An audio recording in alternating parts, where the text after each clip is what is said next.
Hello guys, আসসালামু আলাইকুম। আপনারা সবাই কেমন আছেন? আলহামদুলিল্লাহ আমরা অনেক ভালো আছি। তো আমি আজকে রান্না করবো ঢেঁড়স ভাজি। তো দেখেন কীভাবে আমি আজকে ঢেঁড়স ভাজি রান্না করি। তো ফার্স্ট অফ অল আমি একটা চুলায় হাঁড়ি বসা দিচ্ছি। হাঁড়িটা গরম হওয়ার সাথে সাথে পরিমতো তেল দিয়ে দিচ্ছি। এবার তেল যখন সামান্য গরম হয়ে আসবে তখন আমি দিয়ে দিব পরিমতো পেঁয়াজ কুচি। এবার পেঁয়াজ কুচি দেওয়ার পর আমি এগুলো ভালো করে নেড়েছে ভালোভাবে কিছুক্ষণ সময় জন্য আমি পেঁয়াজগুলো একটু ভালো করে কষিয়ে নেবো। তো দেখতেছেন আমি ভালো করে নেড়েছে নিচে ভালোভাবে কষিয়ে নিচ্ছি। তো এগুলো একটু ভালো করে নেড়েছে ভালোভাবে যখন কষানো হয়ে আসবে তখন আমি দিয়ে দিব স্বাদ মতো 1 টেবিল চামচ লবণ। তো আমি একটু ভালো করে নিয়েছি কিছুক্ষণ সময় জন্য ভালো করে কষে নিচ্ছি। এবার চুলা আঁচটা আমি মিডিয়াম করে রাখছি। তারপর আমি এখানে দিয়ে দেবো কি 1 টেবিল চামচ আদা বাটা, 1 টেবিল চামচ রসুন বাটা। তো আমি এখানে 1 টেবিল চামচ আদা বাটা আর 1 টেবিল চামচ রসুন বাটা দেওয়ার পর ভালো করে নেড়ে নিয়েছি। তারপর স্বাদ মতো লবণ দিয়ে দিলাম, ভালো করে আরেকটু নেড়ে নিলাম। এবার আমি এখানে সবগুলো মশলা দিয়ে দিব। ফার্স্ট অফ অল আমি দিয়ে দিব এখানে 1/2 টেবিল চামচ হলুদ গুঁড়ো, 1 টেবিল চামচ মরিচ গুঁড়ো, 1 টেবিল চামচ ধনিয়া গুঁড়ো, 1 টেবিল চামচ জিরা গুঁড়ো।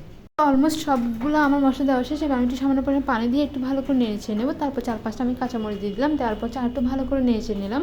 তারপর সামান্য পরিমাণ পানি দিয়ে যাতে মশলাগুলো পুড়ে যায়, মশলাগুলো যাতে চলে যায়। তারপর কি যখন মশলাগুলো ভালোভাবে কষানো হয়ে আসবে দেন আমি এখানে দিয়ে দেবো ঢেঁড়সগুলো আমি আগে থেকে ভালোভাবে কেটে দিয়ে ভালো পরিষ্কার করে নিয়েছি। আমি সবগুলো ঢেঁড়স একসাথে মশলার মধ্যে দিয়ে দিচ্ছি। দেওয়ার পর ভালো করে মশলার সাথে নেড়ে ভালোভাবে মিক্স করে নিয়েছি। তো আপনারা কিন্তু অবশ্যই কমেন্ট করতে বলবেন না যে এভাবে ঢেঁড়স ভাজি কার খেতে ভালো লাগে। আমার তো ভীষণ খেতে ভালো লাগে, তাই আমি ভাবলাম একটু আপনার সাথে শেয়ার করি আর কি। তো ভালোভাবে রান্না করে দেন আমি আপনাদের সাথে একটু শেয়ার করলাম। তো আমার দেখতেছেন এগুলো ভালো করে নেড়ে নিচ্ছি। আবার কিছুক্ষণ ঢাকনা দিয়ে রাখবো, আবার কিছুক্ষণ পর ঢাকনা দিয়ে আমি আরেকটু ভালো করে নেড়ে নেবো। এবার কিছুক্ষণ চুলার মধ্যে রেখে দিলে আস্তে আস্তে আমার রান্নাটা কমপ্লিট হয়ে আসবে। আপনারা কিন্তু অবশ্যই পরিবারে দেখেন। সবাই ভালো থাকবেন, সুস্থ থাকবেন। আল্লাহ হাফেজ, বাই বাই।